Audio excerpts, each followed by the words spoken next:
Tem o sangue do poeta e o DNA de glória, uma caminhada repleta de grandeza e vitória, uma trajetória que ensina, pelo tanto que se doou, o menino de Campina que todo o estado abraçou. Foi deputado, prefeito, senador, governador, tantas vezes eleito, também conheceu de sabor. Com a oratória sempre pronta, entre a política e a rima, fez história agora conta, Cássio Cunha Lima. Cássio, felicidade gigante ter você aqui com a gente. Ô Danilo, a alegria é minha. É minha pela estreia, não só da estreia, mas porque ele viu nascer. Né? E é muito bonito quando a vida nos permite ver a trajetória exitosa de alguém com seu talento, com seu caráter. Então, estar aqui nesse podcast inaugural tem um conjunto de significados que, para mim, me faz viver um momento muito especial. Obrigado. Obrigado de verdade, porque é o seguinte, esse sonho é um sonho antigo. Eu acho que eu tenho assim há uns 2 anos. E esse ano eu decidi, cara, vou colocar esse projeto pra frente. E a primeira pessoa que eu pensei em fazer esse podcast inaugural, você, por toda a admiração que eu tenho. Então, assim, um orgulho gigante estar vendo esse momento aqui com você. Fez História Agora Conta, Cássio, é pra conhecer histórias de quem fez história. E pessoas que de fato se destacaram na vida, na carreira. E eu queria conhecer mais as histórias nos bastidores do Cássio, primeiro começando Cássio criança. Quem era Cássio criança? Como era Cássio criança? Como era Cássio na escola? Uma criança... As pessoas acham engraçado quando eu digo isso, mas é verdade. Uma criança tímida, muito tímida, duramente impactada por um trauma que foi a cassação do meu pai. Eu tinha 5 anos de idade e meu pai era prefeito de Campina Grande e foi vítima da ditadura militar. A cena, inclusive, da cassação, eu lembro bem porque ele estava deitado numa rede na casa de vovó Nezinha e ao lado dessa rede tinha uma cama onde eu brincava com o meu irmão mais velho, Ronaldo Filho, aquela brincadeira de criança, sobe no espelho da cama, pula na barriga do outro, o outro reveza e naquele instante meu pai, ouvindo a Voz do Brasil, veio a notícia da cassação dele com outros políticos, como por exemplo Mário Covas. E a partir dali, o tempo fecha. Né? Perdi o meu quintal, né? Não podia mais frequentar a escola que eu já estava matriculado, o Regina Cella, em Campina. E logo depois tivemos que sair de Campina Grande. E acho que para mim, para meus irmãos, foi tudo muito difícil. Fomos para São Paulo e ao chegar em São Paulo, hoje descobri que sofri muito bullying. Né? A palavra bullying é relativamente nova. Verdade. E eu tinha problemas por conta do meu sotaque. Né? Então, sofri muito com o sotaque, fui me introspectando, ficando fechado. Tive dificuldades, inclusive, no momento da alfabetização em si. O Brasil foi campeão em 70 e a escola que estávamos estudando em São Paulo resolveu fazer uma celebração para comemorar o tricampeonato. Eu acho que a direção da escola me viu ali muito... É uma suposição, tá? Eu costumo dizer que quem supõe erra, mas eu acho que foi isso que aconteceu. E quiseram, né, me levantar a estima e fizeram a proposta para que eu fosse o representante de Pelé. Eu ia representar Pelé. Eu estava tão mal naquela época que eu não topei. Né? Não Isso com quantos anos? Aí eu já estava com 70, eu estava com 7 anos. Né? Eu 63 para 70, 7 anos. Mas eu me lembro bem. E aí eu não topei. Não topei ser Pelé. Só que no dia da apresentação, quando eu vi a outra criança, né, com o uniforme da seleção brasileira, caracterizado como Pelé, bola, entrando no campo do colégio, eu digo, oh meu Deus, eu era para estar ali. Sempre teve afinidade com palco, não? Não. Eu tive o primeiro contato com o palco foi num curso de teatro que fiz já mais na frente do Rio de Janeiro.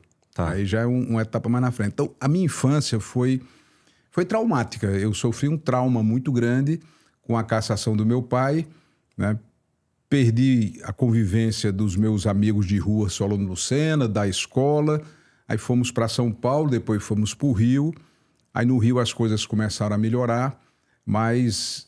A infância, apesar de traumática, foi feliz, né? Tinha uma convivência com os primos, com os amigos, mas ainda hoje trago esse impacto. E qual foi a sua primeira percepção sobre política? Quando você nasceu, o Ronaldo já era vereador, prestes a virar deputado, né? Não, meu pai era deputado, acredito já, eu sou de 63, né? Ele foi cassado em 68, eu tinha 5 anos. Esse episódio em São Paulo já estava em 70. Eu acho que quando eu nasci, ele era deputado estadual e aí na sequência se elegeu prefeito. Então, a política esteve presente na minha vida desde o meu nascedouro.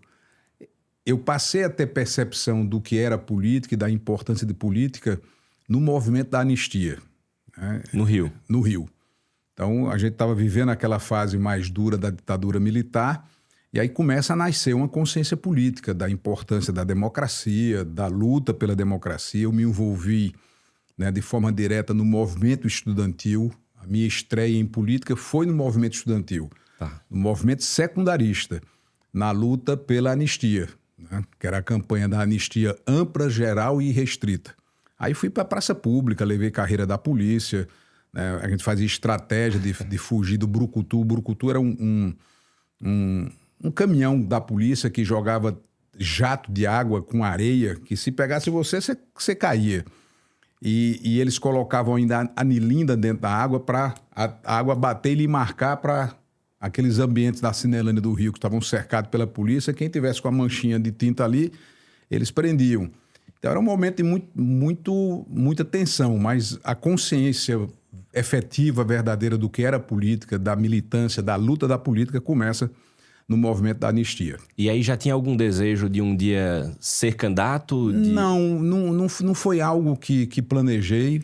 Pelo contrário, em um dado momento da minha vida, eu dizia, olha, não quero nada com política, porque política não é um ambiente saudável, porque havia, da minha parte, dos meus irmãos, das pessoas mais próximas ao meu pai, uma imensa frustração pelo fato dele não ter conseguido ser candidato a governador em 82.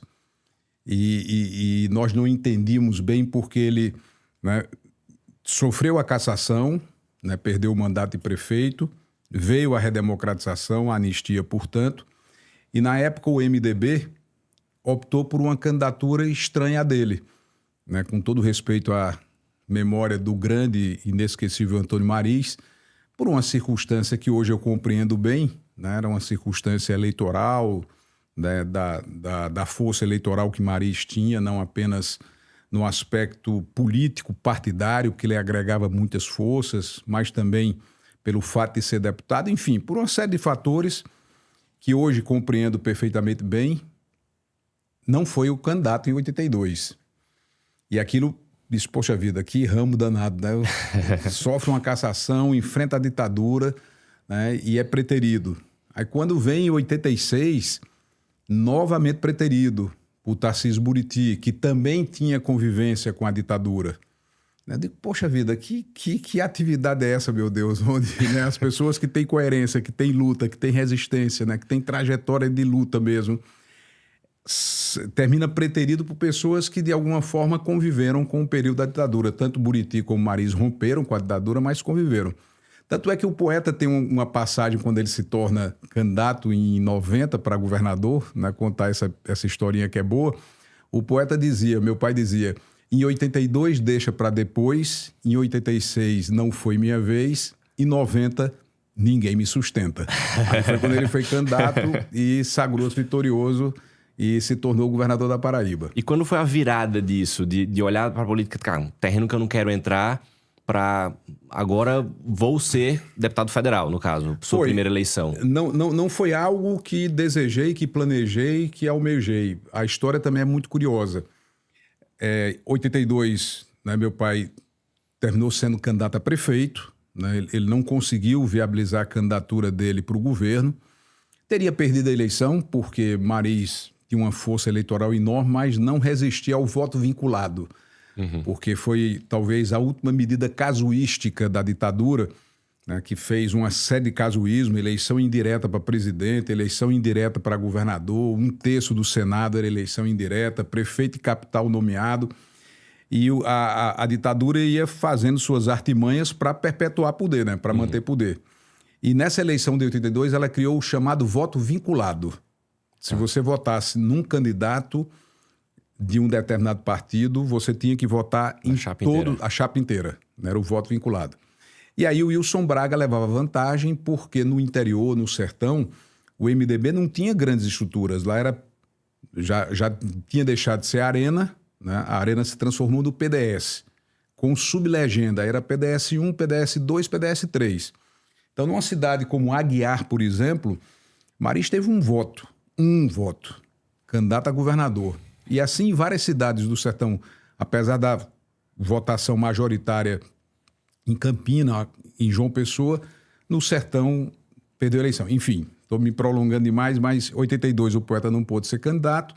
Em 86, novamente, ele tenta ser candidato a governador e o MDB volta a escolher outro nome, desta feita, Tarcísio Buriti.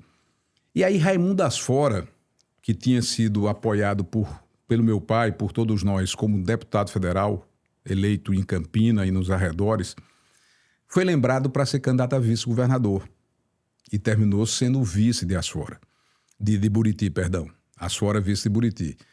E aí Asfora disse, olha, a gente precisa envolver Ronaldo na campanha. Meu pai já estava um tanto quanto chateado, né? Prefeito de Campina Grande, uma liderança incontestável, uma liderança popular enorme. Teve o famoso dia do fico, porque ele teria que se desincompatibilizar para ser candidato a governador, e fez uma consulta pública sem precedentes na história da Paraíba e talvez do Brasil. No Parque do Povo, onde se faz o São João, o Poeta convidou a população de Campina, uma multidão literalmente. Tomou as dependências todas do Parque do Povo, aquela multidão, e ele fez o que ficou conhecido como o dia do fico, o dia que ele disse que ficaria na prefeitura. Bacana. E não deixaria a prefeitura para disputar o governo. E aí Asfora, com enorme sensibilidade, disse, olha, a gente precisa envolver o Poeta na campanha. E a forma de envolvê-lo é lançar a candidatura de Cássio. Numa vaga que ele tinha deixado. Na vaga que ele tinha deixado. Ele era deputado federal, estava indo para a vice-governadoria. Toca o telefone lá em casa, não tinha celular. Era um telefone desse aqui, não sei se está enquadrado o telefone vermelho aqui. Era um telefone desse. Não era vermelho, mas era um pretinho. Na verdade era bege, sei lá, não importa. Mas um bichinho desse modelo aí. Toca o telefone, Raimundo Asfora do outro lado da linha, eu atendo. Cássio, o ídolo do povo está aí. Ele só tratava meu pai como o ídolo do povo. Bacana. O ídolo do povo está aí, tá aqui, está no quarto. Eles venha com ele assistir o Jornal Nacional aqui em casa, que era na Granja Uirapuru, lá em Bodocongó. Jornal Nacional como uma referência de horário, né? Perto das 8 da noite. Fui eu e meu pai e disse, fui no quarto, Asfora está nos convidando para ir na casa dele, que ele tem um assunto para nos tratar. E foi rigorosamente isso. Chegamos na casa de Asfora, começa o JPB, o jornal local da TV Paraíba. Quando liga a televisão, está Asfora numa entrevista dizendo que aceita ser candidato a vice-governador na chapa de Buriti. Provavelmente ele combinou com a repórter. Tudo certo. E a repórter pergunta, e para o seu lugar, para a sua vaga na Câmara Federal? Aí a Asfora diz a frase que marcou o início da minha trajetória e está marcada no meu coração com a gratidão eterna. Numa homenagem às novas e futuras gerações, eu lanço o acadêmico de Direito Cássio Cunha Lima como candidato a deputado federal. Porque eu era... Você tinha quantos anos, Cássio? Tinha 23 anos. Muito novo, cara. Eu estava terminando meu curso de Direito, né? Então, sem combinar comigo, sem combinar com meu pai, Asfora me lança candidato a deputado federal na Assembleia Nacional Constituinte. E aí eu sou candidato, tive uma votação consagradora em Campina. Só com os votos obtidos em Campina eu conseguiria ter sido eleito. Se eu não tivesse voto mais em lugar nenhum, eu conseguia já minha eleição em Campina Grande pela força política eleitoral que meu pai sempre deteve na cidade.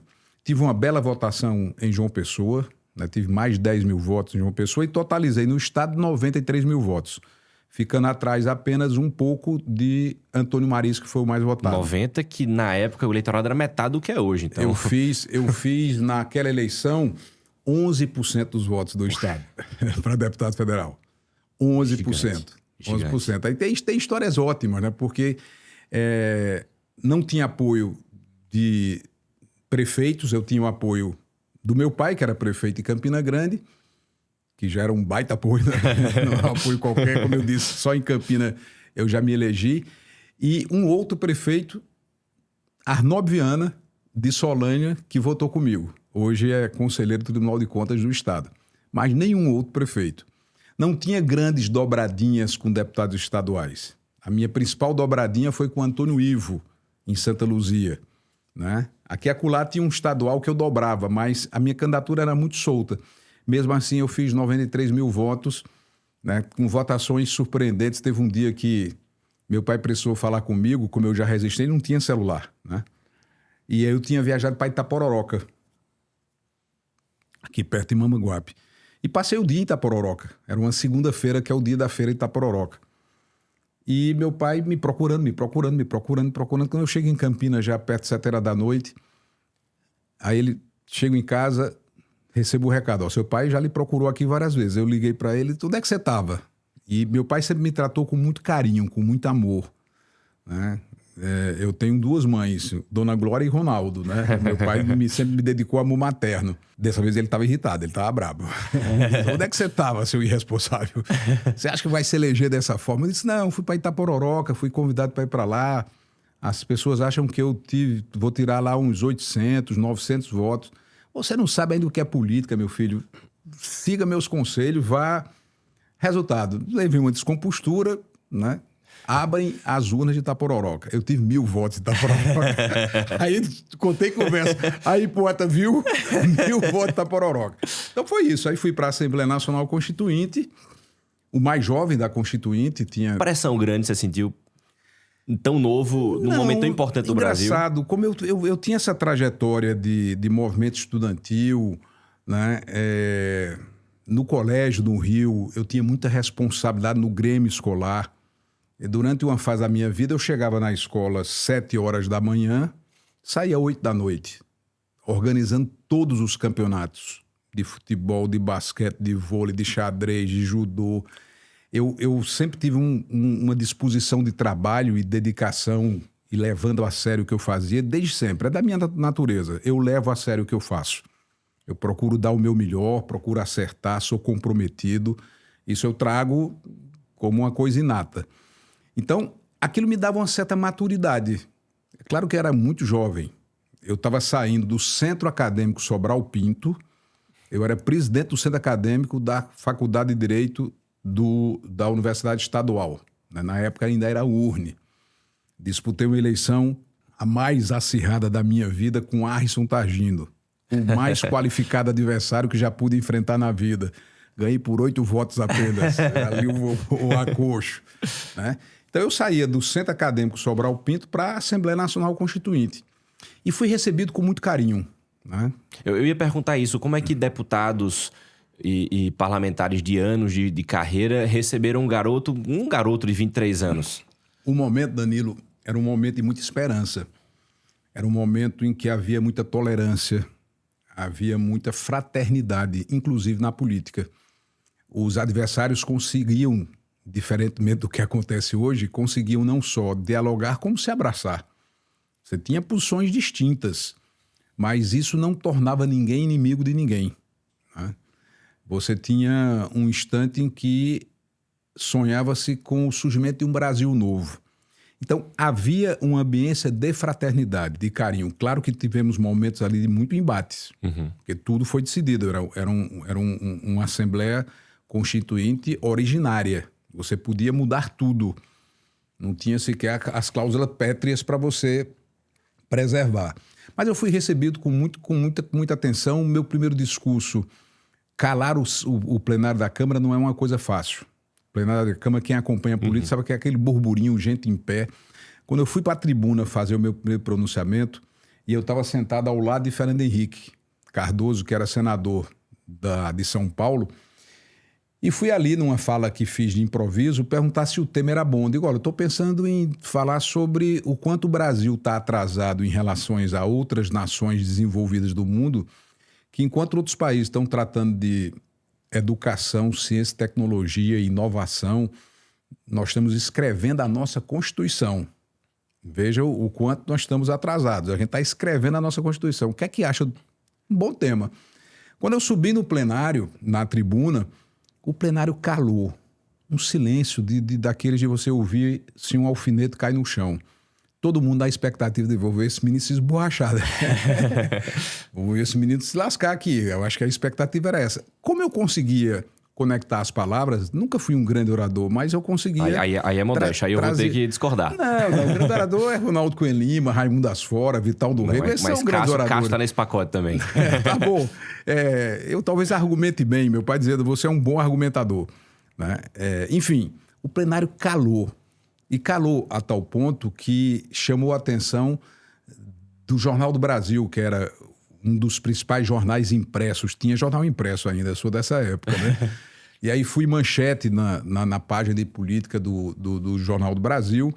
E a partir dali comecei a ocupar espaço, chegando a ocupar, inclusive, uma vice-liderança de Mário Covas na Assembleia Nacional Constituinte.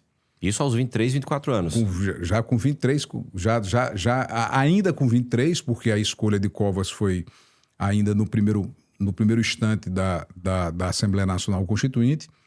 E numa história muito engraçada também, porque antes de escolher não sei se eu estou sendo longo. Não. É isso mesmo, é história. Antes de escolher a liderança na Constituinte, você tinha que escolher a liderança da Câmara e do Senado. Porque o Congresso Nacional também funcionava. Você tinha o funcionamento bicameral Câmara e Senado, o Congresso ordinário, e você tinha a Assembleia Nacional Constituinte, que era o conjunto das duas casas. Muito bem. Eleição para a liderança da Câmara. Meu pai tinha feito um evento em Campina Grande que foi o precursor do orçamento democrático. O precursor do orçamento democrático.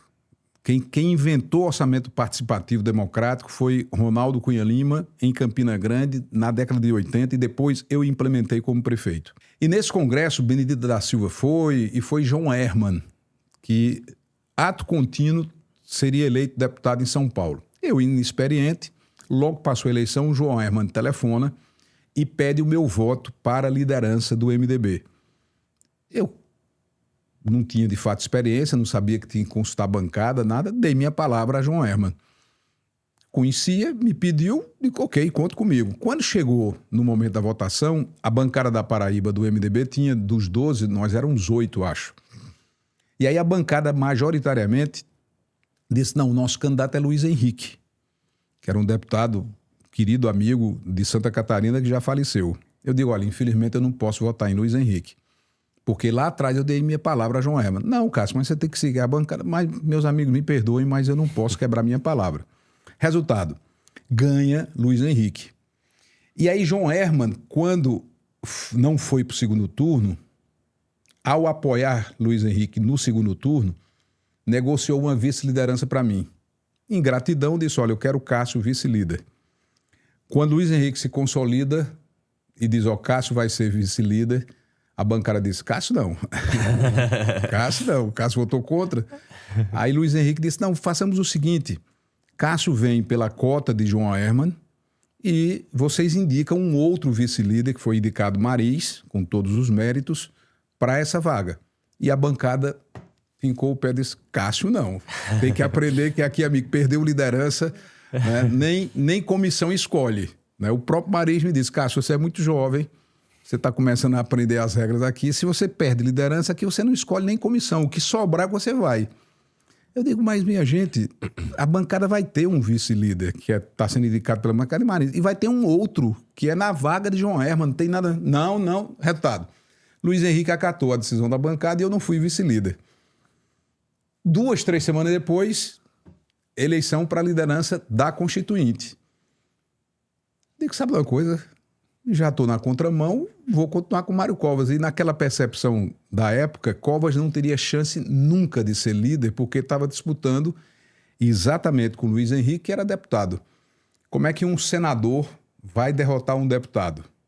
Pelo contingente, a quantidade de deputados e senadores. E a bancada da Paraíba votando em Luiz Henrique para líder da Constituinte. Aí lá eu vou com Covas. Primeira reunião que Covas fez para lançar a candidatura dele, tinha, eu acho que, 4, 5 deputados presentes. Eu era um deles. Covas vai e ganha a liderança. Ganhou num discurso, no gogó, foi lá e ganhou a eleição. Chegou para mim e disse, o que é que você quer? Eu digo, quero ser vice-líder. Mas, Cássio, tão cedo? Não, aí contei a história toda. Tá bom, aguarde. 3 dias depois me liga Zé Richard, que era o primeiro vice-líder. O líder Mário Covas está ali tá comunicando que assinou a sua portaria para você ser vice-líder. Então, com 23 anos, eu fui vice-líder na Assembleia Nacional Constituinte. Maris também foi, porque aí a bancada... Aí Covas fez o que Luiz Henrique não topou fazer. Compôs. Atendeu a bancada e me atendeu.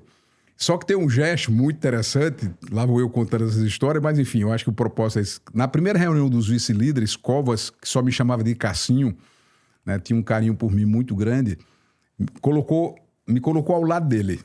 Aí ele disse, ó, estamos aqui na reunião dos líderes e dos vice-líderes. Nós temos 2 tipos de vice-líderes. Os que foram indicados pelas bancadas e os que foram escolhidos por mim. E aí bateu na minha perna. Ou seja, me empoderou para burro na frente de todo mundo. Né? E aí eu atuei como líder numa das mais importantes comissões da Constituinte, que foi a Comissão de Comunicação, Ciência, Tecnologia e Educação, onde o pau quebrou tanto o pau que a comissão só conseguiu terminar o relatório no plenário da casa, porque no ambiente da comissão não tinha acordo e confronto sobre educação pública, educação privada, sistema de comunicação, monopólio, concessão de rádio e televisão. Imagina o que tinha por trás de interesses, né? Ao você escrever a Constituição, né? Claro. No sistema de comunicação, de concessões de rádio, televisões, de escola pública, escola privada, ciência e tecnologia. E aí o pau cantou e o tempo inteiro eu atuando como líder, o que me deu naturalmente um destaque muito grande. E nesse período fiz coisas muito bacanas, né? Que ainda hoje interferem na vida do povo, você vai me permitir lembrar. Pagamento de um salário mínimo para os aposentados rurais, foi uma iniciativa minha, mudou a vida de milhões de brasileiros. Até a Constituição de 88, o trabalhador rural só recebia meio salário mínimo de aposentadoria. E eu coloquei um dispositivo, né, propus uma emenda, um texto, que é da minha autoria, que garante na Constituição que o menor valor a ser pago de um benefício previdenciário é salário mínimo. Então, quando a Constituição foi promulgada, milhões de brasileiros que recebiam o meu salário passaram a ter. Você conhece a realidade de Riachão, né, das cidades do interior, o quanto isso é importante ainda hoje. Essa foi uma coisa bacana que deixei lá na Constituição. Outra, transporte coletivo gratuito para os idosos. Também iniciativa minha. Né? Apesar de eu ser o mais jovem, eu tive muita coisa vinculada aos idosos. Né? É curioso isso, mas bacana. Aconteceu. Então, hoje os idosos do Brasil têm transporte coletivo gratuito, graças à iniciativa minha. Já pude usufruir no metrô de São Paulo. Uma sensação maravilhosa. Sensação maravilhosa. Chegar no metrô de São Paulo, você apresenta a sua carteirinha e passa um filme na cabeça. De, eu imagino, eu ia perguntar isso. O filme deve ter passado na hora. Foi delicioso. Foi uma sensação maravilhosa, né? De você chegar anos depois, né? Tá sendo beneficiado por algo que você construiu na sua trajetória pública, que beneficia milhões de pessoas. E voto por jovem de 16 anos, eu também fui coautor desse... o voto também foi você? Eu junto com outros deputados. Esses 2 primeiros foram iniciativas exclusivas minhas. Bacana. A aposentadoria rural e o transporte coletivo, eu fui o único autor. O voto aos 16 anos tinha um movimento para aprovar, então tinha... Acho que o autor principal era Hermes Zanetti, eu acho que o nome é esse, a memória eu acho que não está me traindo. E aí vários deputados assinaram como coautor e eu sou um dos coautores. Mas o autor mesmo era o Hermes Zanetti, acho que era do Rio Grande do Sul, salvo erro de memória. Então, outras iniciativas da Assembleia Nacional Constituinte, mas essas 2 são muito bacanas porque vieram para ficar, ninguém muda mais isso e impactam de forma muito positiva a vida de milhões de pessoas. Bom, demais. E poucos anos depois, já prefeito de Campina, ainda muito novo, né? Ainda antes dos 30. O primeiro mandato com 25 anos, né? E aí uma pressão diferente, porque no parlamento você divide responsabilidade com outros tantos. Sim. Na prefeitura, a caneta tá na sua mão. Como é que foi lidar, primeiro, tanto com a eleição, como é que foi essa primeira eleição de prefeito de Campina, e como é que foi depois a responsabilidade, 25 anos, ou seja, um garoto, com uma caneta dessa na mão. Se fosse um concurso público, eu teria perdido feio, porque um dos candidatos era ninguém menos que Edivaldo de Souza do Ó. Edivaldo do Ó né, para fazer justiça à memória dele, é um dos maiores, se não o maior benfeitor de Campina Grande.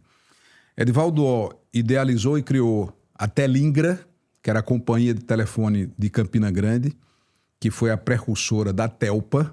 Então, antes de existir a Telpa, existia a Telingra. Edivaldo criou a Sanesa, que foi a precursora da Cagepa, antes de você ter uma companhia estadual de água e esgoto. Mas ele que é a criou Cagepa. isso como o quê? Com que cargo? Ele foi presidente da Bolsa de Mercadoria de Campina Grande e era secretário da prefeitura, acho que no governo... Agora minha memória vai me trair. Mas veja o que esse homem fez. Ele criou a Telingra, que virou Telpa. Ele criou a Sanesa, que virou Cagepa. Ele criou a Selby, que continuou sendo uma distribuidora de energia em Campina Grande, Queimadas e Lagoa Seca, enquanto que a Paraíba tinha a Saelpa, e nós tínhamos em Campina a Selby. Criou a Bolsa de Mercadorias e criou a Universidade. A Universidade Regional do Nordeste, que hoje é a Universidade. Então, era esse homem que eu estava disputando a eleição, além de outra grande liderança da cidade, ex-prefeito, com uma folha de serviços prestados, que ainda hoje atua na política, que é meu amigo Enivaldo Ribeiro, né? Tivemos disputas, mas temos hoje uma relação muito respeitosa e muito fraterna. Se fosse um concurso, né, Edivaldo O merecia vencer. Mas era uma eleição. E na eleição ganhou o menino de Ronaldo, cujo apelido me foi dado pelo próprio Edivaldo O. Né? Edivaldo O, de certa forma, a intenção dele não era me menosprezar nem me desrespeitar, mas era dizer, de fato é um menino. Tirar a experiência. Não tem experiência, é um menino, não dá para ser prefeito de Campina Grande. Né?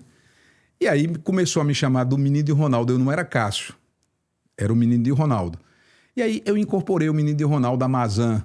E vinculou ainda mais o nome, né? Para uma eleição era o que você queria, inclusive. É o que eu queria. Ao invés de ser Cássio, era o menino de Ronaldo. Então, fiquei durante muito tempo conhecido como menino em Campina. Era um menino, até que, né, a Mazan fez um verso, Bilil fez um verso, né, fez música de campanha. E aí veio minha primeira eleição, isso com 25 anos. Logo depois desse mandato, eu fui para a Sudene. Ocorreu o impeachment de Collor. Antes de estar só uma coisa. Pois não. Você, prefeito de Campina com 25 anos, acredito que nenhum secretário era mais novo que você e acredito que nenhum vereador da sua base era mais novo que você. Como é que era essa relação?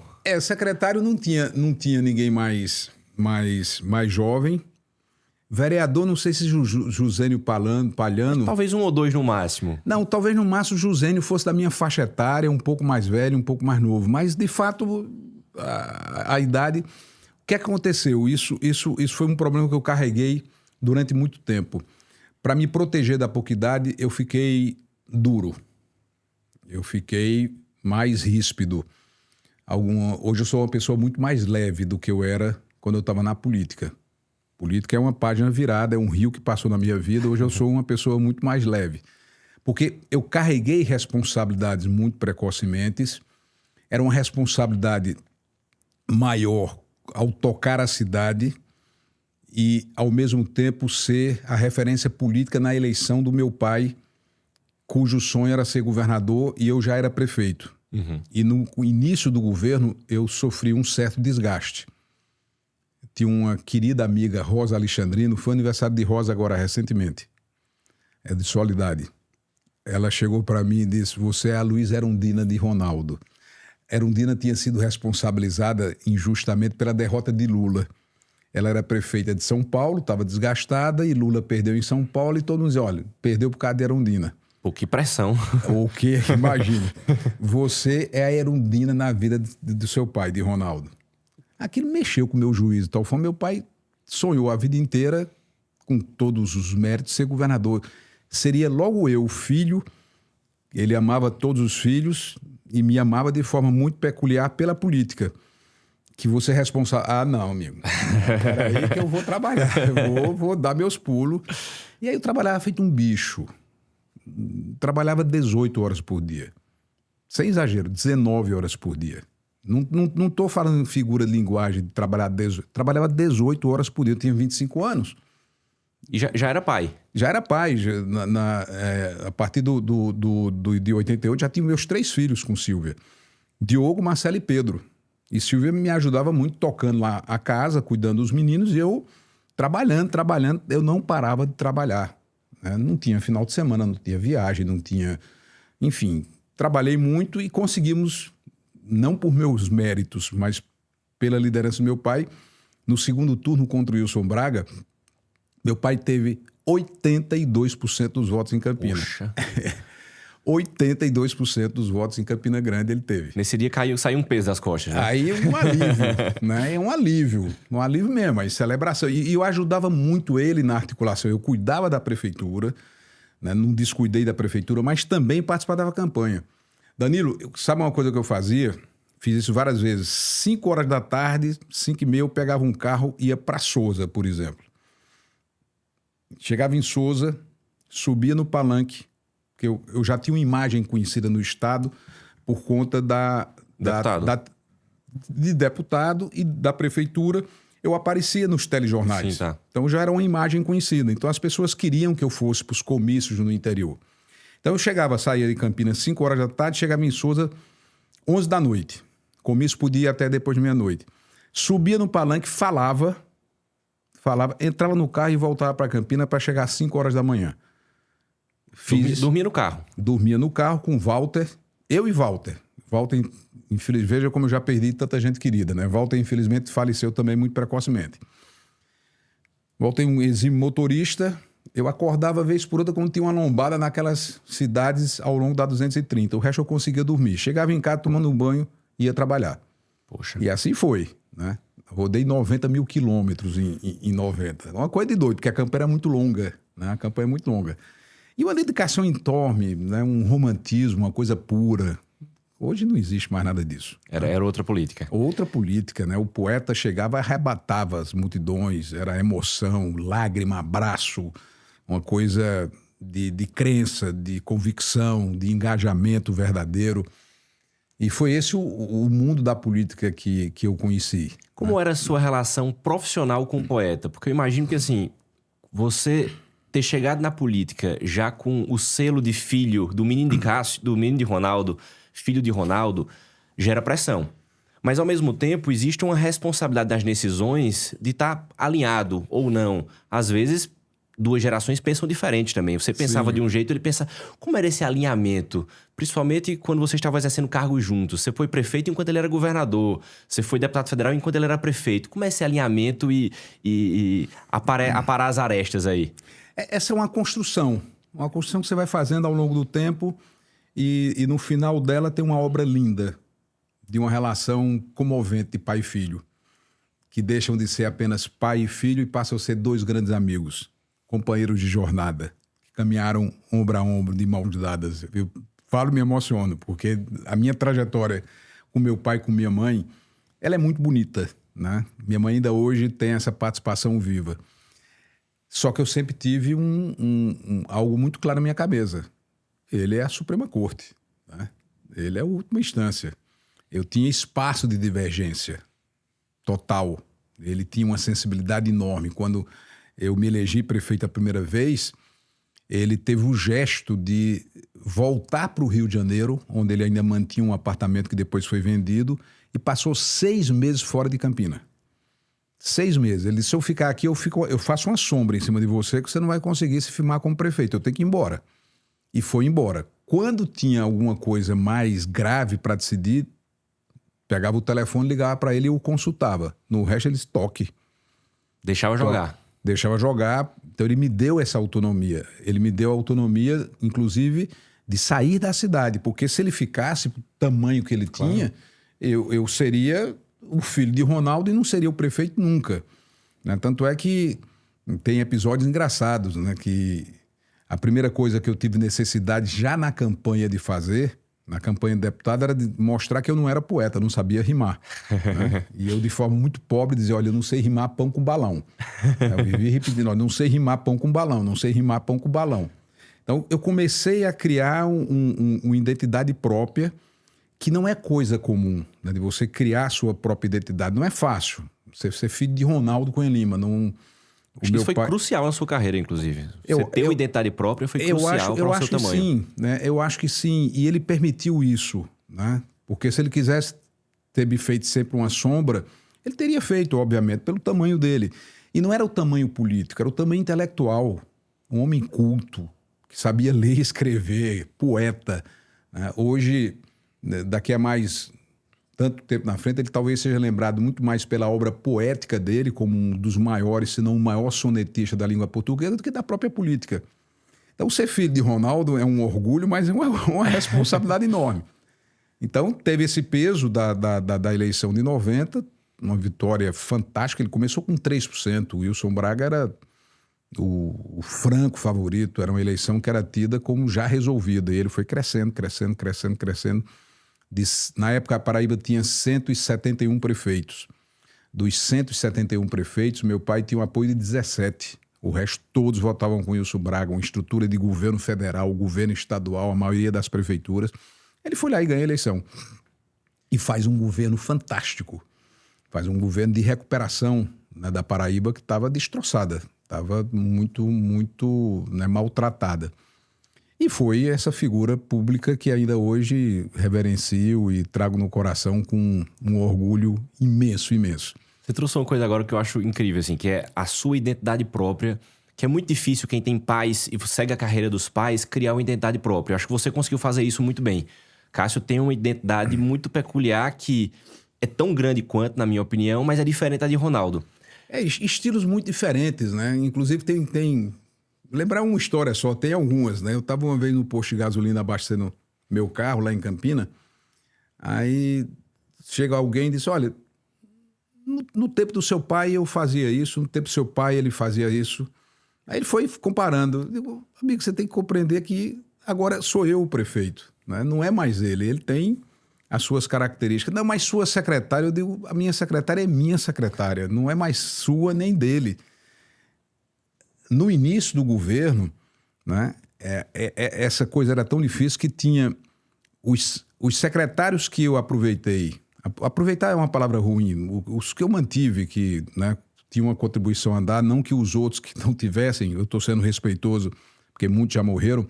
Enfim, eu mantive alguns secretários que vinham do governo do meu pai e escolhi outros. Eu tive que fazer uma reunião, porque no início do governo eram os secretários de Cássio e os secretários de Ronaldo. Eram dois blocos. Até eu... Bora, turma. Vem pra cá, junta aqui, soma. Acabar com essa história mesmo de secretário de Cássio e secretário de Ronaldo. Aqui somos um só time.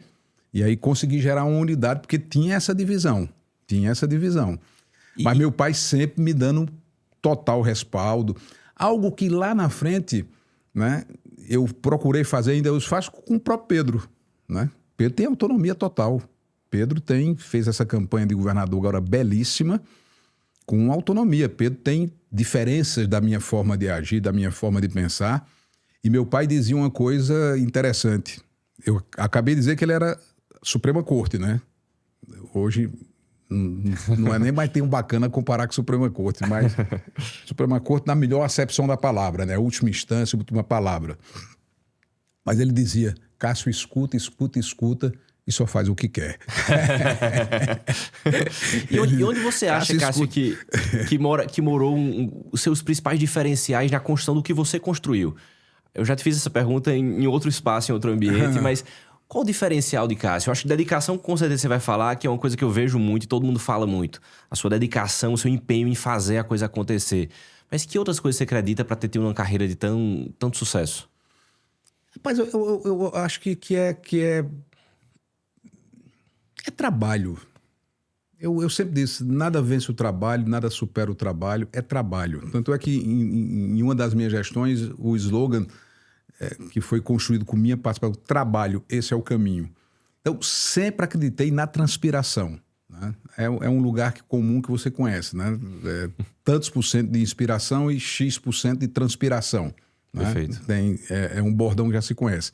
Mas eu acredito nisso, eu acredito na força do trabalho. O trabalho é imbatível, ele é insuperável. E aí tem que ter dedicação mesmo. Não é uma coisa meia boca. Não é uma coisa, né? Tô fingindo que estou trabalhando. Não, é trabalhar mesmo. Uma outra coisa que me diferenciou foi manter um estilo que meu pai sempre teve de proximidade com as pessoas, com o povo. Meu pai tinha uma característica única, rara. ele conseguia tocar cada um de forma absolutamente peculiar e individual. Quem conheceu meu pai sabe que ele tocou de forma especial a cada um. Era um dom dele, um dom dele. Eu, criança, sentia isso. Pronto. Então, eu já não tinha essa capacidade, mas eu sempre procurei ser respeitoso e atencioso com as pessoas. Naquela jornada de 18 horas que eu falava, eu ficava até 1 da manhã, 2, 3 da madrugada atendendo as pessoas. Enquanto tivesse gente lá fora para que eu pudesse atender, e naturalmente pessoas humildes próprias, eu atendia. Então, houve muito esforço físico mesmo. Claro que eu procurava ter uma equipe de bons secretários, tinha um time, como meu pai, Newton Figueiredo, secretário de saúde do meu pai, um homem extraordinário, que também já não está mais conosco, se chamava do Screte 70. Ele dizia que o secretariado do meu pai, ele e Gleireson Lucena, Gleireson está conosco, falo com Gleireson permanente, né, sempre tratavam o secretário do Screte de 70, a seleção brasileira de 70. E eu tive que manter o padrão do Screte 70. Né? Então tinha também um secretariado de muito bom nível. E aí somava esse esforço de trabalho com dedicação, compromisso público, espírito público, vontade de fazer, de acertar, de fazer bem feito, responder para onde a cidade ia, dedicação, empenho, trabalho. O resultado é trabalho. Uma coisa que para mim é um momento, deve ser dos mais difíceis num político, é seu segundo mandato em Campina. Você, no primeiro mandato você saiu, não tinha reeleição na época, você foi eleito prefeito de Campina novamente, reeleito, e aquele momento de, na metade do segundo mandato, saio ou não para ser governador. Largo a caneta ou não para uma incerteza que é uma eleição de governador. O que passou na cabeça nessa época? Como foi a eleição de soltar a prefeitura de Campina, largar a caneta para ser candidato a governador em 2002? É a soma de coragem com propósito, com ousadia. Né? Eu nunca tive apego a cargo, tanto é que deixei política hoje e está deixado. Né? Nunca acreditei que política seja uma carreira que você tem que fazer o resto da vida. Deixei, está deixado. Dei minha contribuição, né, com os meus erros, com meus acertos, mas tenho consciência tranquila que fiz o meu melhor. Né? Dediquei-me de forma honesta, séria. Por mais embates que eu tenha sofrido, tenho essa consciência tranquila. Chega 2002, eu tinha sido eleito também com uma votação muito consagradora. Eu fui reeleito com 72% dos votos de Campina. Havia uma ação de muitas obras na cidade, fruto dos recursos da privatização da Celb. A aliança que fiz com o PT, com Cosette Barbosa, né, que também, né, ampliou o leque de apoios. Eu sempre tive uma relação, né, de embate com Cosette no sindicato. Essa é uma história bonita, porque nós tínhamos muito embate, mas havia respeito, como deve ser. Né? Porque o pior da política é você ter um aliado desleal. Né? Um aliado que seja desleal. É melhor você ter um adversário que é honrado do que um aliado desleal. Tanto é que quando terminou o meu mandato na prefeitura, o meu último gesto foi visitar. Eu fui pessoalmente ao Sintab, ao sindicato. Dizer, olha, brigamos aqui, arrancamos o rabo, mas tem respeito. Tem. E elas me respeitavam. Eu digo elas porque eram majoritariamente meninas, mulheres, né? E é uma história bonita de se ver. Né? Porque tem gente que é o aliado desleal. Esse é o pior dos mundos. O outro é você quando tem um aliado que é um adversário que é correto. Né? Joga nas 4 linhas. Joga nas 4 linhas e dentro de uma posição correta. Mas bem, então quando veio a reeleição, tive uma reeleição consagradora com 72% dos votos. Eu já tinha o nome lembrado na eleição anterior, quando Maranhão foi eleito. Já tinha aquela disputa interna no MDB. E aí, naquele tempo, eu tinha sido deputado federal 2 vezes. Tinha sido superintendente da Sudene durante o governo de Itamar Franco. Então, já trazia a experiência de 2 mandatos de deputado, um deles na Constituinte. Tinha a experiência da Sudene e a experiência de 3 mandatos como prefeito. Hoje, olhando em retrospectiva, eu vou dizer aqui pela primeira vez, ainda não estava pronto para ser governador. Qual a idade, Cássio? 39 anos. 39. Tinha 39 anos. Depois de ter sido deputado 2 vezes, superintendente da Sudene e prefeito 3 vezes. Olhando em retrospectiva hoje, acho que era para ter deixado um pouco mais para frente. Mas as circunstâncias. É outro jogo, né? É o de outro prefeito jogo, e de governo. Outra coisa. Outra dimensão, outro universo, outra realidade. Né? Cometi, né, erros nesse afã de trabalhar. Terminou a campanha, não descansei. Emendei. Eu fiz uma campanha pós a eleição de agradecimento, repetindo comícios pela Paraíba. E já tinha fora. sido uma campanha de 2 turnos. Já tinha sido uma campanha de 2 que deve turnos, ter uma sido campanha exaustiva. E foi talvez um dos maiores erros que eu cometi na minha vida de ter feito a outra campanha para agradecer. Meu sentimento de gratidão era tamanho que eu queria voltar a Sousa, a Cajazeiras, a Patos, e não era só as grandes cidades do estado. Depois da eleição, né, com todo carinho, só para simbolizar, não tô sendo desrespeitoso, eu fui na Estacada, que é um distrito de... Oh, meu Deus, aqui perto de Mamanguape também. Daqui a pouco chega o nome da cidade, mas a Estacada tá viva na minha memória. Só para dizer, eu ia, né? Zé Lacerda era meu vice, me convidou, né? Zé Lacerda foi no segundo. Foi no segundo. Laura Emília no primeiro, Zé Lacerda no segundo. Enfim, emendei. Quando chegou em abril do primeiro ano do mandato, eu já estava esgotado. E aí acho que cheguei cedo. O cargo de governador exige uma maturidade maior. Você fez uma coisa enquanto governador que inédita, ninguém nunca fez, e eu acho bem interessante. Você não morou na Granja. Você usou a Granja como um espaço de reuniões, um espaço de executivo, mas você não morou na Granja. O que te levou a essa decisão e o que é que você acha do espaço da Granja, da residência oficial?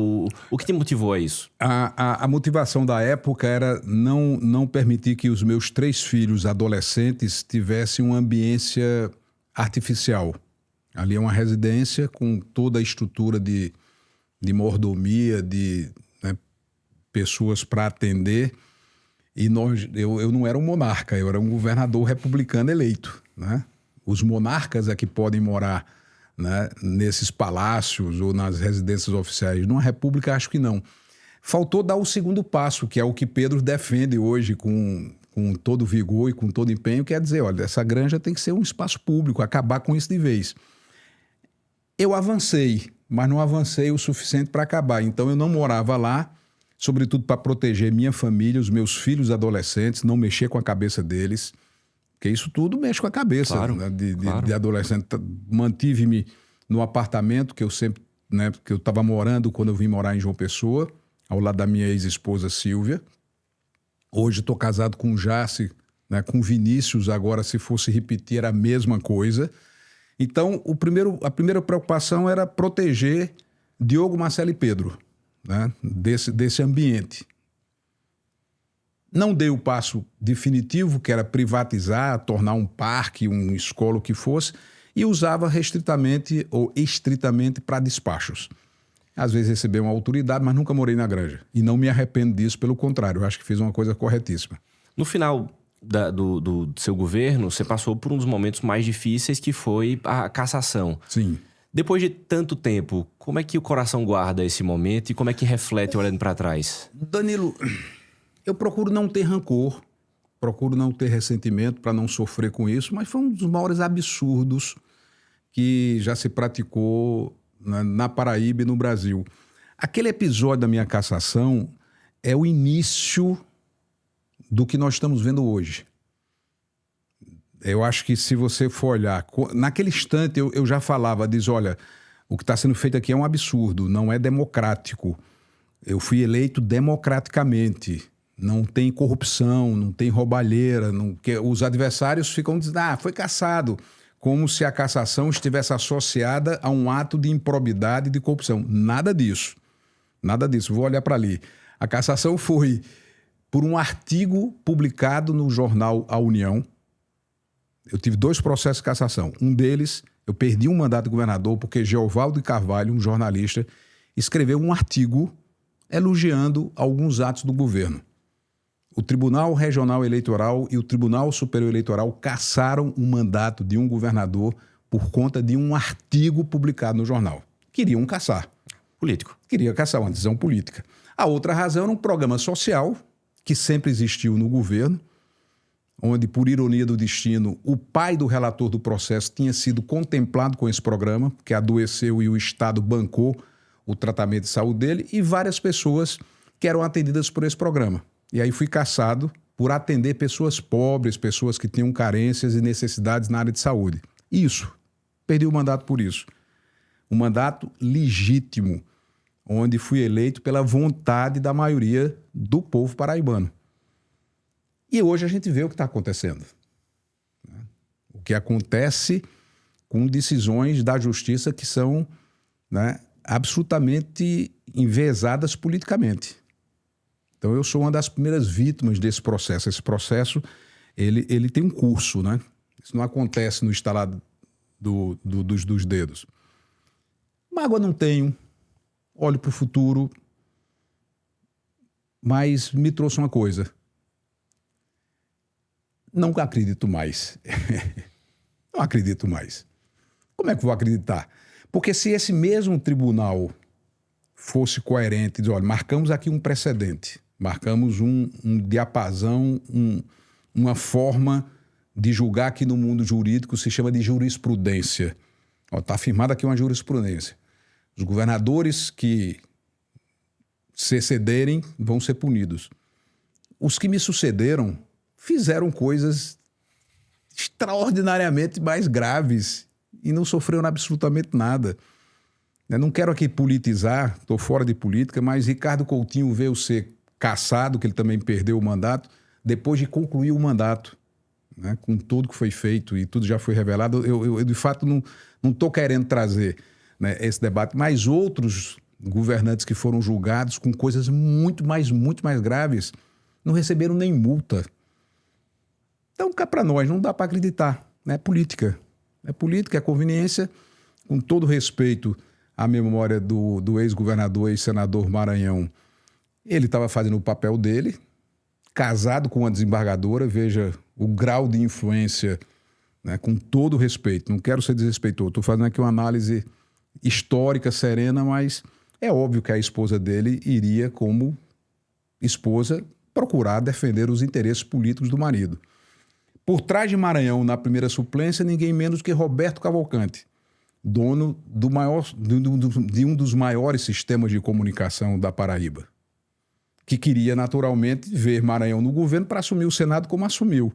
Então, eu enfrentei a tempestade perfeita, amigo. Era enfrentando a justiça, com a decisão pré-determinada, enfrentando o sistema de comunicação mais amplo do Estado, e arrumaram uma cassação para mim. Né? Arrumaram uma cassação. Eu fui lá e arrumo um jeito e tira do governo que a gente tem que colocar Maranhão para Roberto assumir. E assim foi feito. Mágoa, ressentimento, nenhum. Até agradeço que tenha acontecido, serve de experiência. Agora deixei de acreditar.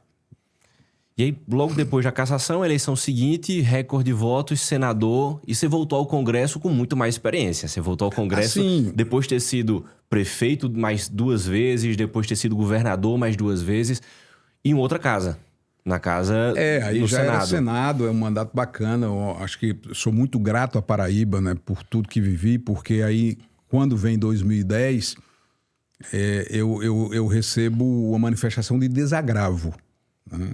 As pessoas percebiam, porque quem votou comigo sabe que votou porque quis votar, né? As pessoas acordaram no dia da eleição, não sei que dia foi, já não me lembro mais, e foram lá e votaram comigo porque queriam me reeleger governador. Eu reagi de forma serena, né? Eu contive a revolta, né? Meu pai, inclusive, fez um versinho, né? Melhor contar os dias, conter a revolta, contar os dias e esperar a volta. Foi mais ou menos isso que ele escreveu. E eu tive uma posição resignada, né? Fiz uma manifestação pública, dizendo, apesar da injustiça, acato a decisão, vou cuidar da minha vida. Fiz um autoexílio, passei 4 meses nos Estados Unidos, tempo duro, tempo difícil. E aí, quando eu volto em 2010, aí recebo mais de 1 milhão de votos, uma votação que até hoje não foi nem de perto superada. Acho que nessa eleição tem muita chance de ser suplantada. Vai crescendo. Um eleitorado muito maior. Um eleitorado muito maior, mas tive 1.004.000 votos num ato de desagravo mesmo da população que viu naquela minha cassação um ato de injustiça, um ato indevido. Porque eu sempre fui correto, né, na minha relação política. Sempre fui claro, posicionado. Então, as pessoas, mesmo adversários, tinham respeito. Eu gosto muito quando o sujeito diz: nunca votei em você, mas lhe respeito. Eu digo: bacana. Né? É boa política. Não vai votar mais, né? Porque eu não vou ser candidato. Tá? Já disse isso várias vezes, eu estou enfatizando isso para não ficar no rame-rame aqui da discussão. Então, a eleição de 2010 foi, né, um pouco de lavar a alma. Foi bom, né? Foi muito bom.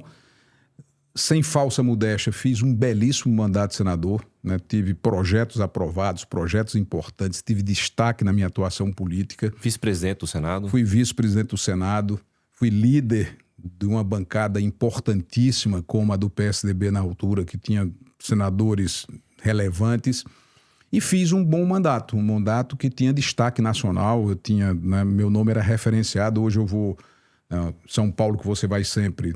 Eu tô, como aconteceu essa semana, tô dentro de um táxi. O taxista me conhece já depois desse tempo todo. Não, já estive com você num restaurante de São Paulo que o garçom pedia para tirar foto. Isso, os garçons. Agora mesmo aconteceu. Então, eu vou em outras cidades do Brasil, sou reconhecido porque eu tinha uma imagem, né, sobretudo durante o impeachment da presidente Dilma, onde eu fiz meu papel. Né? Eu tenho respeito do PT porque o PT sabia que eu era oposição e estava cumprindo com o meu papel de oposição. Então, é melhor um adversário honrado do que um aliado desleal. Então, fiz um bom mandato, e aí veio a eleição de governador em 14, onde ganhei o primeiro turno de Ricardo por uma margem pequena. Ele consegue me vencer no segundo turno. Não vou entrar nos méritos dessa derrota. Teve aí, né, os instrumentos que a história vai registrar. A máquina fez barulho. A máquina fez barulho. E o calvário não foi só meu, né?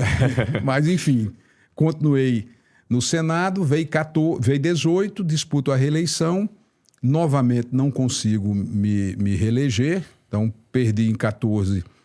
Uma derrota que você pode questionar e eu não quero ficar remoendo esse assunto.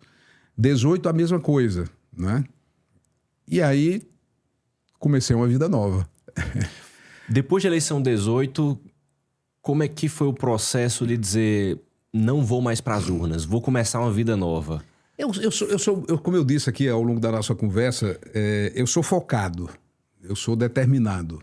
E posso dizer, sem parecer arrogância, extrema vaidade, que eu sou um homem realizado. Eu consegui sucesso na vida pública, todos os cargos que disputei, consegui ocupá-los.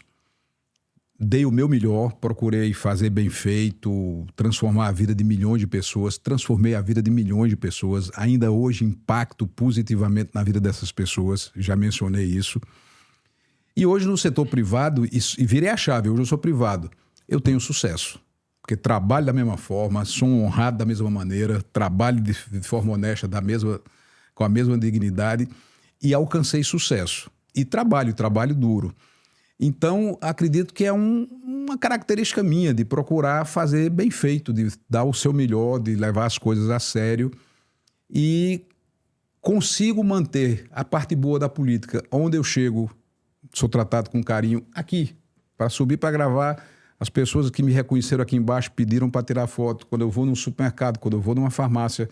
Então, eu continuo recebendo, né, essa parte gostosa, essa parte da política que afaga o ego, a alma, né? E distante desse processo de deteriorização que a gente está vendo. Piorou e piorou muito. A gente tem que tomar cuidado com o crime organizado, que está avançando cada vez mais. É um problema grave no Brasil. A Paraíba não está fora nisso. É um alerta que eu tenho feito, né? Essa intolerância de convivência tem Tem 2 ou 3 historinhas dessa época. Eu estava no aeroporto de Brasília vindo aqui para Paraíba. Chegou um senhor de Minas Gerais, muito simpático, como os mineiros costumam ser, acolhedores. Senador, gosto muito dos seus discursos. Senador, gosto muito das suas entrevistas. Senador, gosto muito... Ele me chamou tanto de senador que eu fiquei incomodado e disse, amigo, eu lhe agradeço, mas eu não sou mais senador. Ah, o senhor não é mais senador? O senhor é o que agora? Eu digo, agora eu sou feliz. Encontrei uma vida que eu não conhecia. Uma vida com paz, com tranquilidade, uma vida com final de semana. As pessoas acham que eu estou brincando, mas não. Eu não sabia o que era ter um final de semana. Se chegar numa sexta-feira à noite, ficar com a cabeça desocupada, sem grandes problemas, e voltar a trabalhar na segunda. Isso para mim não tem preço. Estou no segundo casamento com Jace, uma mulher maravilhosa, com um filho fantástico, né, que é Vinícius, que é o tio de Davi, que nasceu agora. Davi vai fazer 1 ano. Lucas e Letícia, meus 3 netos. Então, tenho 3 netos, tenho um filho com 8 anos, meus 3 filhos mais velhos, 2 filhos e 1 filha. Né? E minha mãe com 90 anos aqui conosco ainda. Meus irmãos, os amigos mais próximos. Isso tem um valor para mim enorme. Porque durante muito tempo eu fui até rude com essas pessoas, porque nem sempre o bom político é um bom familiar. Na verdade, o bom político é um péssimo parente. E às vezes você tem que dar não a um parente, tem que dar não e você termina, né, criando... E aquilo que eu disse no início da nossa conversa, a pouca idade me fez ficar rude, ficar mais duro, ficar mais seco. Até para me firmar, porque eu vou ser, né, se firma ou ser engolido. Meu pai, repito, para prestar homenagem a ele, ajudou muito, porque nunca colocou sombra, né, sobre essa minha trajetória, mas aquilo foi ficando duro. O processo de cassação, né, a injustiça profunda, você vai se amargurando, você vai ficando mais ríspido, o grau de estresse vai aumentando, você vai dando popa aqui, popa acolá. Eu sempre procurei ser educado. Hoje eu sou uma pessoa melhor, hoje eu sou uma pessoa mais afável, sou uma pessoa mais tolerante, sou uma pessoa mais de paz comigo e de paz com a vida. Hoje eu sou uma pessoa mais feliz. Muito bom, muito bom. Cássio, último bloco, um bate-bola que eu chamo de Momento Raconto. Raconto, estúdio criativo e estratégico, que eu sou diretor criativo.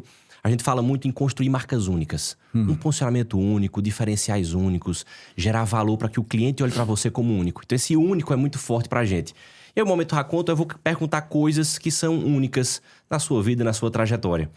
Primeiro, uma campanha marcante. Uma campanha que você olha e lhe desperta uma emoção diferente. A de 1982, do meu pai para prefeito, e a de 90 dele para governador. O que marcou na de 82? A de 82 é uma campanha absolutamente lisa, sem dinheiro, onde a gente tinha que fazer bazar. A gente recolhia roupa usada dos jovens que estavam no Comitê Jovem para ir para a Feira Central de Campina para vender essas roupas. Caramba. Para poder comprar tinta xadrez para pintar os muros com a propaganda dele, que era uma propaganda artística. Tá aí Lauro Champinheiro, que não vai me deixar mentir, e todo um time de jovens que iam, né, pintar um jardim com o nome Ronaldo, pintar um trem com o nome Ronaldo. Não tinha essa outro pintura tempo, clássica, né? outro tempo. E a gente conseguia, porque a campanha não tinha dinheiro, conseguia vendendo roupa usada na feira de Campina para comprar tinta xadrez. Todo dia ia um garrafão de água mineral, aqueles garrafões de 20 litros, no calçadão para que as pessoas espontaneamente depositassem ali dinheiro. Todo dia, final do dia, esse garrafão estava cheio de dinheiro para também fazer as coisas da campanha. O caminhão palanque era um Feminê, cor de laranja, me lembro como fosse hoje, que não tinha motor de arranque. A gente só podia fazer comício em rua enladeirada, o bicho pegar no tranco. Quando tinha comício em rua plana, eu digo, vala-me Deus, hoje é a rua plana. E lá a gente ia empurrar aquele caminhão. Gambiarra de comício, tinha Paulo, que era o eletricista, um eletricista. Aí ficávamos eu, Savini, Gil Brans fora e tantos outros amigos, depois que aquelas gambiarras eram colocadas no chão pelo eletricista, tirando lâmpada por lâmpada, colocando aquele papelzinho de celofane. Uma campanha linda de multidões, com meu pai fazendo verso nas ruas, encantando o coração das pessoas e ganhando a eleição de forma linda contra governo federal, contra governo estadual, contra a prefeitura na época. né? Na época tinha shows, com todo o respeito, ele tinha condições, nós não, né? Grande show do outro lado, e meu pai levava Ivanildo Villanova, né? Violeiro. Conheci Ivanildo. Né? E outros grandes repentistas. Estou mencionando apenas Ivanildo para prestar homenagem a esse, que é um dos maiores, se não o maior. Então, a campanha de 82... Fantástico. Em 90, mais ou menos no mesmo diapasão. Mais ou menos no mesmo ritmo. Começou do nada e... Do nada e... Cresceu. Ocupamos aqui a praia em João Pessoa. Ninguém nunca tinha feito campanha em João Pessoa na praia. Eu digo, meu Deus, como é que não faz campanha na praia? Não, aqui a tradição é fazer no centro, na lagoa. Eu digo, não, vamos para a praia onde o povo está, né? E nunca foi feito. Aí foi ironia, né? Precisou chegar políticos de Campina Grande para fazer comício na praia hoje, onde é o grande local de João Pessoa. Era uma coisa óbvia, né? Digo, vamos para a praia, minha gente. Vamos fazer na praia. Você quer respostas mais rápidas ou pode... Pode destrinchar. Tá. Um jingle político. Novamente do meu pai. 90? A Paraíba já sabe que a nossa vontade vem da força divina. Para governador, meu voto certo é melhor. Para conduzir nosso povo, Ronaldo Cunha Lima. Esse é um jingle. Também... O de Pinto, né? Para prestar homenagem ao querido Pinto, fez um jingle muito bonito. Da sua. Esse menino vai longe. Também são esses dois jingles. Né? Tem outros. Nando Cordel fez jingle, Bilil fez jingle para mim. Mas vamos ficar com esses dois, do Poeta de 90 e da minha campanha de 2002. Bacana.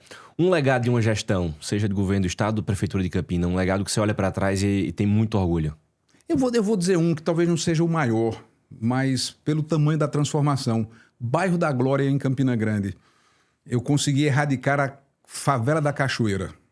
Era um dos locais mais pobres de Campina, um local íngreme, onde havia mortes. Toda vez que tinha chuvas mais fortes, pessoas morriam porque moravam em casas muito pobres, casas de taipa, tábuas amontoadas na outra. Essas casas caíam e ao longo da história da favela da Cachoeira, muita gente morreu ali.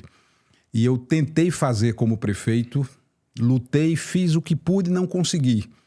E Deus me permitiu que, como governador, eu conseguisse erradicar a Cachoeira, né, e construir um bairro completo. Calçamento, saneamento, posto médico, as casas com dignidade, a transformação completa na vida das pessoas. Então, o bairro da Glória ainda tem o nome da minha mãe, né, que não deixa de ser um fator de tocar o coração. É um legado importante. Acho que tem outro, se você me permite incluir um outro, que é a expansão da rede coletora de esgoto do Estado. Uma obra que político às vezes não gosta de fazer porque fica enterrada, ninguém lembra, ninguém vê. E eu dobrei a rede coletora. Tem uma frase sua muito boa nessa obra, Isso, né? Eu dizia que era melhor, né, enterrar canos do que sepultar crianças, porque a mortalidade infantil continua sendo muito associada. Falta de saúde, é um absurdo. Nós vivemos no Brasil, num país onde, em termos per capita, você tem 2 aparelhos celulares por habitante. E mais da metade da população não tem acesso de esgoto ainda. Absurdo. Não tem acesso à água tratada. Então, não entra na minha cabeça. Então, é uma obra que aparentemente não dá muito voto. As pessoas, pelo contrário, quando está executando é um transtorno. Todo mundo reclama, porque está sendo feita rua esburacada, trânsito ruim. Quando enterra, ninguém mais lembra. Esse aí não fez nada. Uma referência, e eu vou dificultar, tá? Não pode ser o Poeta, não pode ser Dona Glória. Tá.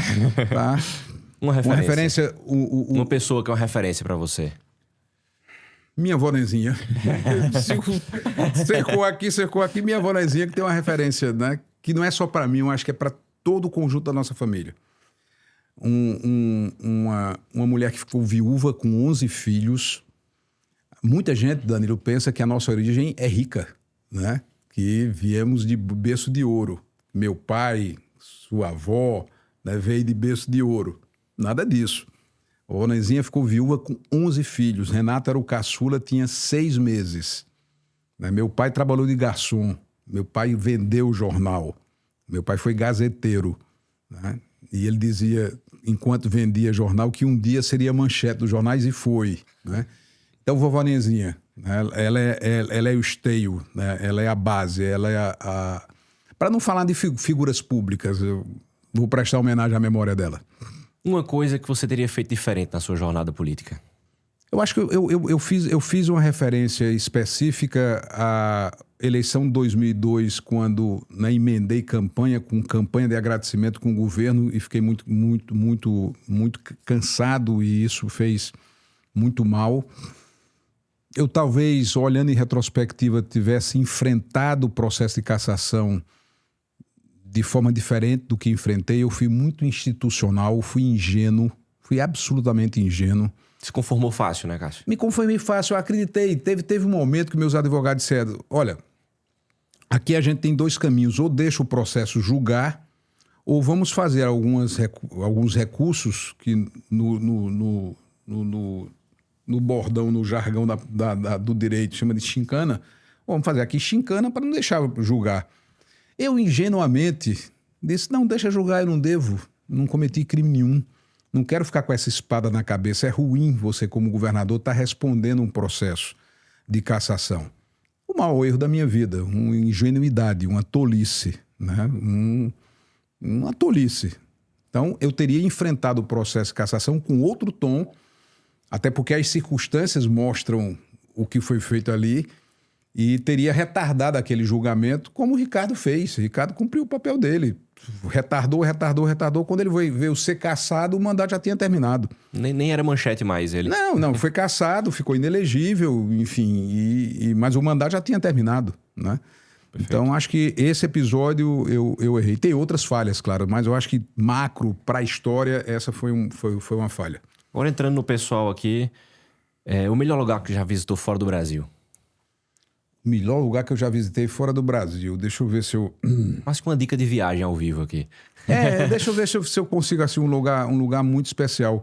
Tem um lugar que me marcou muito, que não sei se é verdade, né? É provável que não seja, mas era uma época ainda da cortina de ferro. Então, eu tive a oportunidade de ir à Bulgária, né? Em Sófia, na Bulgária. Ainda estava na cortina de ferro, o muro de Berlim não tinha caído. E da Bulgária, você consegue ter uma visão de uma parte das ilhas gregas e tem uma pequena cidade chamada Melnik.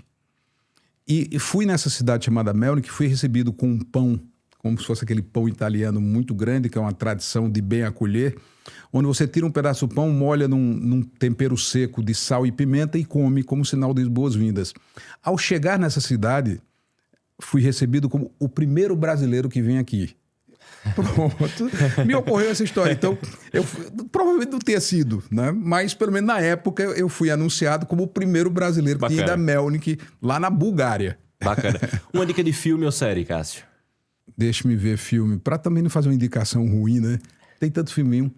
Eu gosto muito, depois eu talvez lembre, mas o simbolismo, o que representa da dignidade, da coragem humana, a lista de Schindler.